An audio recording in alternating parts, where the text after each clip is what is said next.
बोले शंकर भगवान। रामानंद आचार्य भगवान श्री राम ने ही कलयुग में रामानंद आचार्य के रूप में अवतार लिया, जन्म लिया महाराज, जात पात को मिटाने के लिए। रामानंद आचार्य के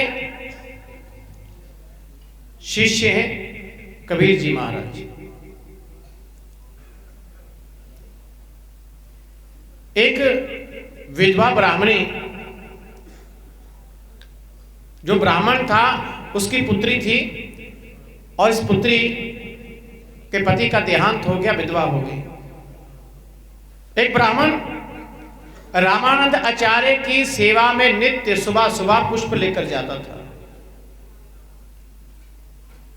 एक दिन थोड़ा सा बीमार रहा तो उसकी जगह उसकी पुत्री वो फूल लेकर चले गई। रामानंद आचार्य पूजा कर रहे थे और पूजा करते करते वो पुष्प लिए, भगवान के चढ़ाए, और चढ़ाने के बाद उसको आशीर्वाद दिया, पुत्रवती भव। उसने कहा महाराज ये कैसा आशीर्वाद दे दिया, मैं तो विधवा हूं, मुझे पुत्र कैसे होगा।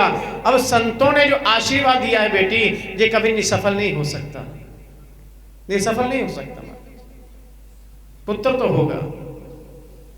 और उस विधवा के जब पुत्र हुआ तो उसके मन में ये भय आ गया, क्या कल को संसार क्या कहेगा, संसार के लोग क्या कहेंगे, लज्जा आई। उसने उस पुत्र को लहर तारा जो तालाब था काशी में के पास में, उसी में उस बच्चे को छोड़ दिया कमल के पुष्प पर। और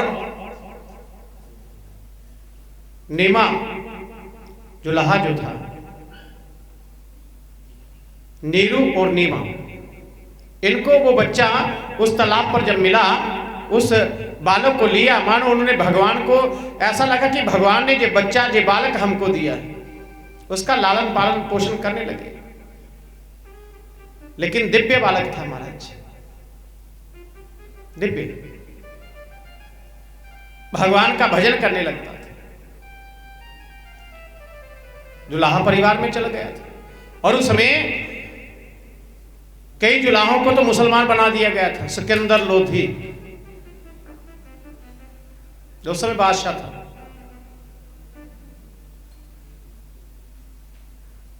और महाराज कबीर जी भगवान की खूब भजन पूजन किया करते। एक दिन आकाशवाणी हुई कि कबीर जी आप बहुत भजन करते हो,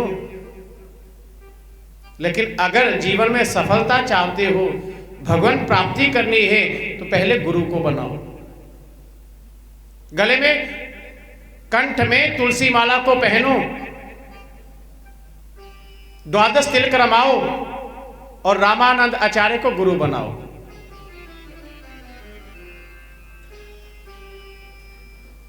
शरीर की पवित्रता तब होती है जब तुलसी की माला कंठ में पड़ती है। दुनिया में जितने मर्जी सोने चांदी के गहने पहन लो, लेकिन मरोगे तो सबसे पहले बहुएं छीन लेंगे, है ना। मां मरी, पहला अंगूठी ला, फिर कन्ना दिया बालियां खिंचन के, कोई दिए कन्ना दे फटाफट लाओ। लेकिन तुलसी की माला को कोई नहीं उतारेगा महाराज, कोई नहीं उतारेगा।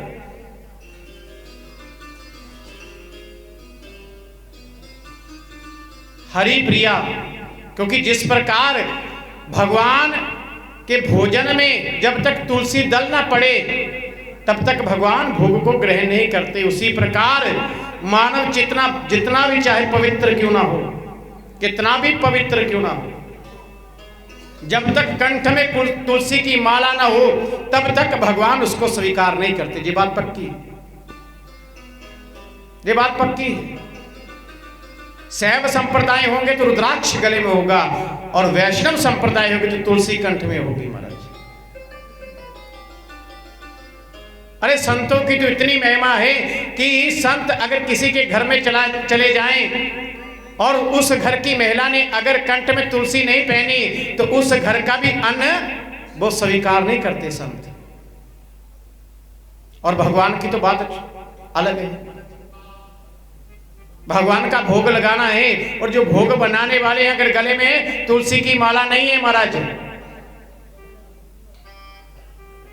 ना तो आपको स्वीकार करेंगे ना भोग को। इसलिए कंठ में तुलसी माला परम अवश्य है।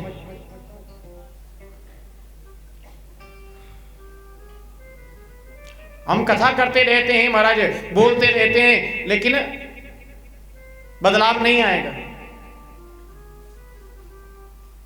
आचरण कोई नहीं करेगा महाराज।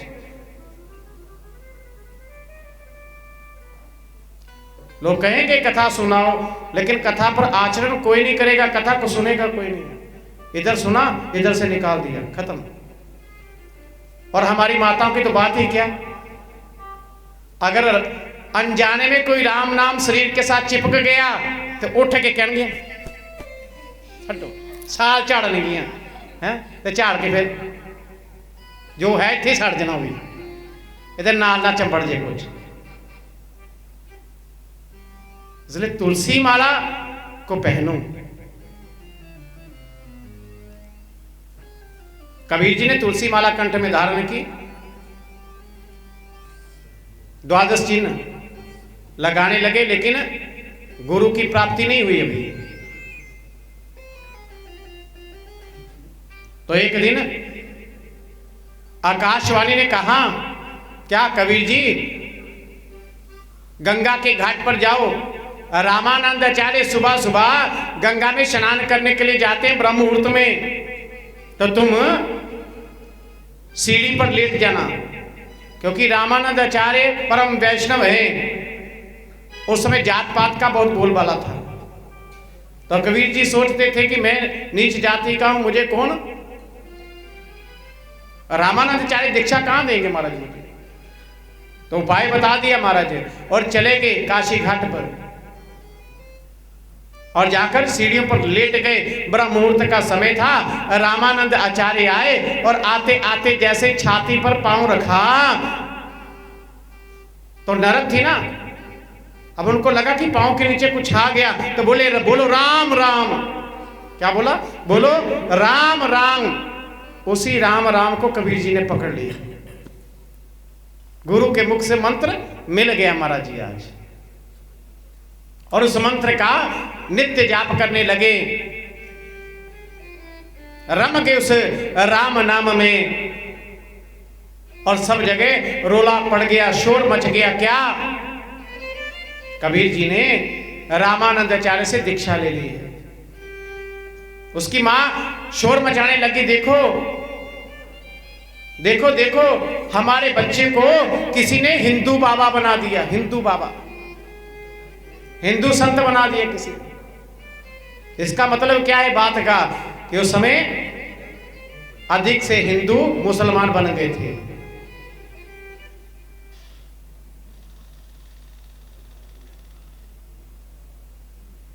हम रजाइयों में बैठे हैं, लेकिन इसी पोह मास में जो 26 की रात, 27 की रात,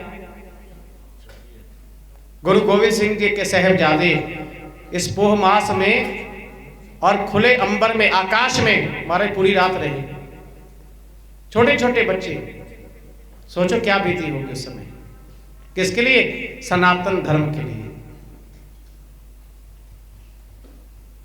आज हम श्वास ले रहे हैं तो अपने देश में उन बलिदानों के कारण ले रहे हैं महाराज।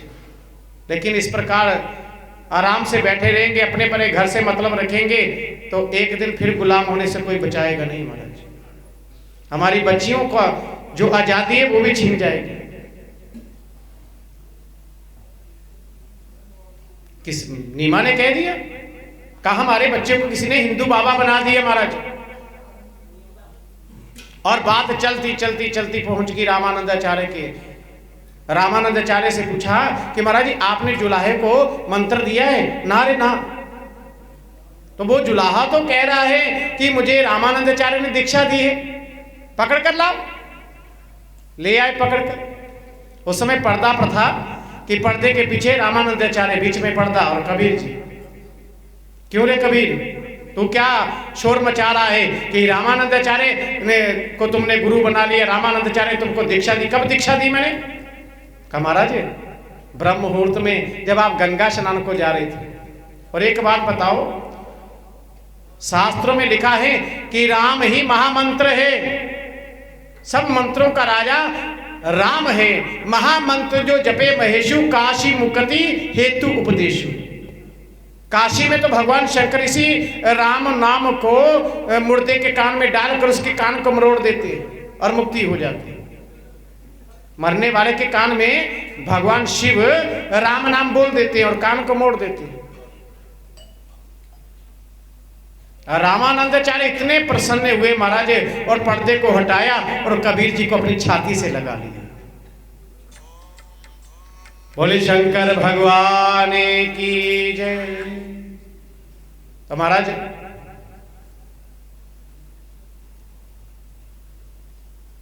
कबीर जी का विवाह लोई के साथ में हुआ था। कमल और कमाली, एक पुत्र एक पुत्री।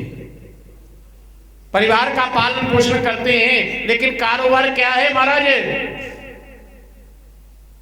शाल बनाते हैं, लोई शाल, और उतना कपड़ा बुनते हैं, ज्यादा नहीं, उतना कपड़ा बुनते हैं जितना बेचकर परिवार का गुजारा हो जाए, बस कल का कल देखेंगे। और हम साल साल का राशन हमारे ड्रमों में, पेटियों में भरा हुआ है, और फिर चिंता, हाय महाराज दोपहरे की बनाइए।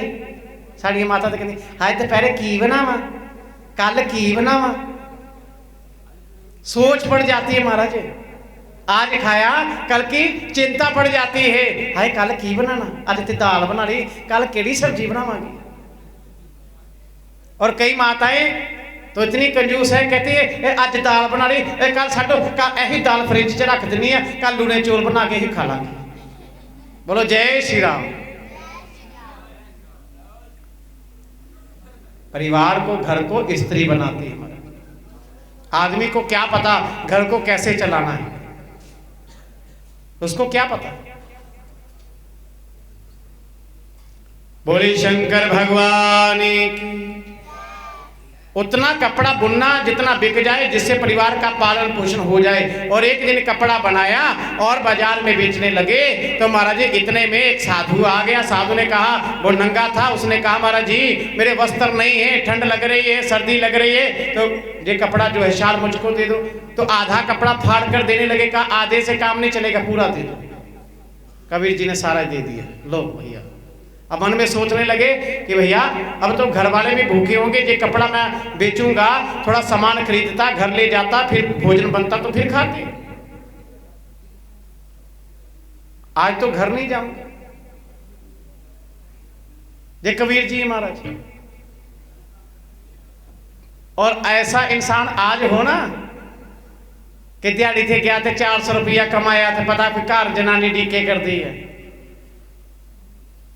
तो 400 रुपया बाहर ही किते दान कर रहा है ना, तो घर वाली कहती है हूँ घर ना बनी, बाहर ही रह, बड़ा दानी बनया फिरदा, घर दे भुखे मरे करते, ये दान करता फिरदा।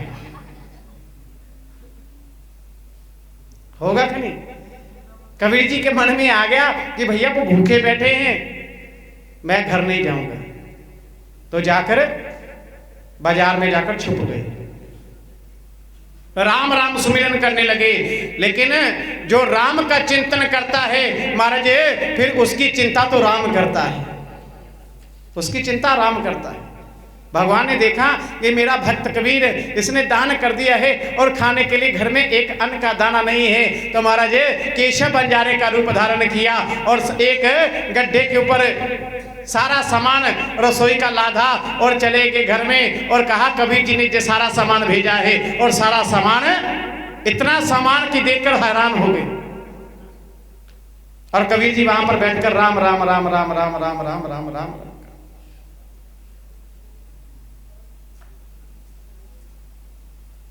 घर में आए, और जब घर में आए तो आकर क्या देखते हैं इतना सामान कौन दे गया? कहा कोई केशव बंजारा आया था तो उसने कहा कि आपने भेजा है। अरे राम, मेरे तो पास तो है ही कुछ नहीं। अब कबीर जी रोने लगे, क्यों हो, मेरे भगवान को इतना कष्ट हुआ कि मेरे लिए उन्होंने केशव बंजारे का रूप धारण किया और सारा सामान गड्ढे के ऊपर लाद कर स्वयं मेरे घर आए। आंखों में आंसू आ गए। कबीर ने कहा मेरे भगवान को इतना कष्ट हुआ। कबीर जी ने वो सारे का सारा सामान महाराज जी लुटाना शुरू कर दिए, दान करना शुरू कर दिया। सब घर वाले कहते पागल हो गया, ये तो पागल हो गया महाराज।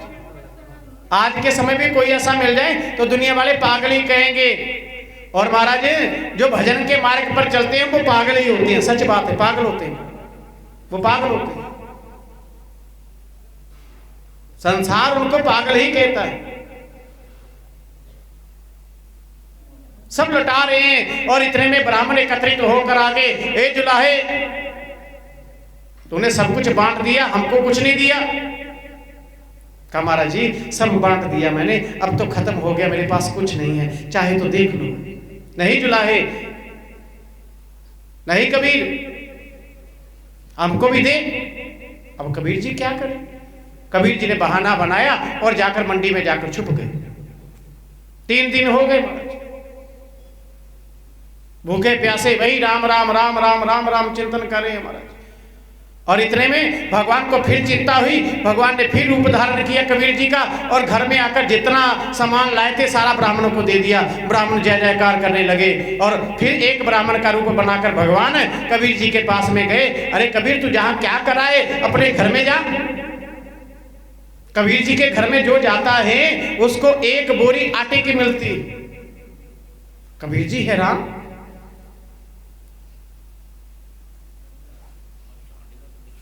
कबीर जी आए, कबीर जी ने आकर देखा, ओ अब जितना भगवान कृपया करते हैं उतना और दृढ़ विश्वास कबीर का बढ़ता है। भगवान के ऊपर जब इंसान विश्वास करना शुरू करता है तो भगवान कभी भी उस विश्वास को टूटने नहीं देते, टूटने नहीं देते महाराज। दिन प्रतिदिन फिर ऐसा चमत्कार, ऐसी लीलाएं इंसान के साथ में, भक्त के साथ में होती हैं कि उसका विश्वास और बढ़ता चला जाता है। और बोले शंकर भगवान।